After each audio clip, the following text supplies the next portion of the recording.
Morning all. All right, so news of the day video to start things off for your Wednesday, August the 2nd. Yeah, we're into August. Starting off with Ryan McLeod. He signs a 2-year deal with the Edmonton Oilers worth $2.1 million per season. No arbitration is necessary. So that's one more arbitration case we don't have to worry about before the arbitration cases wind up on the 4th, actually.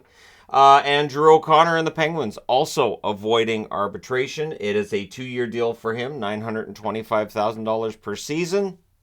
I mean, that's reasonable, right? So two reasonable contracts for players handed out today. And so we'll see what other arbitrations are headed off. But it would appear that Troy Terry's arbitration is not being headed off, at least right now. If this follows the Swayman playbook, he'll be signed by the time this is uploaded. So Terry's arbitration hearing is today, so the decision would be due within 48 hours of the arbitration hearing. And Terry's ask of $8 million, teams countering with, I believe it's 4.8 million or 4.5 million. At any rate, this is going to be an interesting one because it very well could decide what Zegras' price ends up being. Because I would think one would be probably tied to each other at least a little bit. So we'll see. If you wanted to watch Isaac Lundestrom play for Anaheim this year, you're going to have to wait until roughly the All-Star break. He has suffered an Achilles injury while training in Sweden, one that requires surgery, and that will keep him out for 6 months. So this is where guys start training, and this can happen. Lundestrom, it's a shame because I like Lundestrom. I mean, he's a bottom six forward, but I still think there was a little bit of upside there. We'll see what this does to Lundestrom, but yeah, so for the next 6 months he'll be out. The Anaheim Ducks, of course, still going through their rebuild process, finished at the bottom of the standings this past season, and so this means another job probably for one of the younger players. Although they could definitely bring somebody in on a tryout or sign somebody else. They have the money to do it. Although again, Zegras, Terry, and Drysdale, all being restricted free agents right now, will eat into the money that's remaining, which is, I think, $27 million. So Radko Gudas has got people talking today, and it's nice, in the offseason to have these discussions. It's quiet, and all of a sudden the media grabs onto something. And I don't think this is that controversial. It's something I've pointed out for years. We talk about, Canadian teams and what they're up against. And one thing they're up against is the fact that the media pressure in Canada, especially in Toronto, is really high. So Gudas saying he didn't want to play in Canada, especially Toronto. And he said the media pressure in the playoffs is just absolutely crazy. He said he felt it when he was playing for Florida in these past playoffs, and that he wouldn't want to play in that. There's something to that, and I think that's been an issue for forever, really. There are players who thrive under that pressure. There are players who love to play in the spotlight. And there are players who like to make the same amount of money to play in a place where they can be relatively anonymous. And so for Gudas, playing in Anaheim does give him that opportunity. Of course, it's interesting that he talked about media playoff pressure because in Anaheim, he's not going to have playoff pressure. It is a 3-year contract that he signed. We'll see whether or not Anaheim plays in the playoffs during that contract. But his point is still one that I think is valid.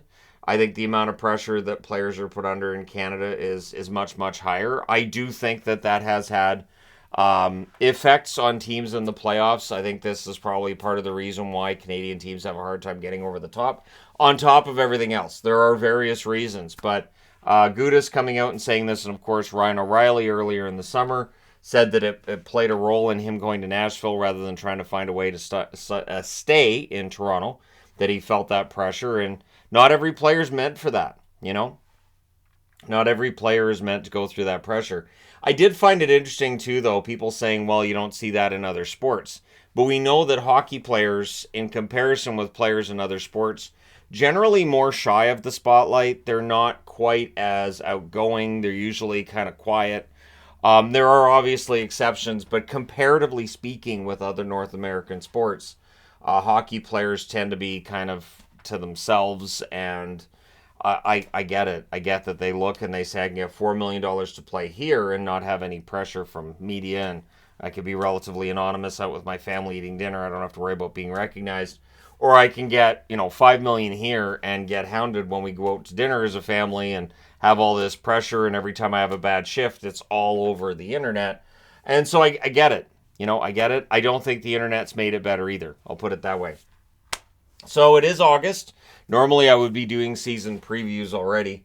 I've decided that they should be delayed until after I've done my vacation, and there's obvious reasons for this. Our vacation starts next Thursday. I don't want to pre-record a bunch of season previews that then by the time they go live, things may have changed. There's been plenty of times where I've done a season preview and a week later, either a trade happens or a signing happens. So I think starting them around August 20th, which is we get back on the 19th.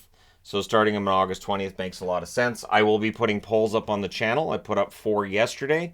I want to do 4 per day, and then use those polls in the season previews. So basically, the channel saying here's where we think everybody's going to be, and I want to do a more in-depth look at season previews. And so it's probably going to involve one of the bigger whiteboards that I have. That being said, yeah, that's the plan right now.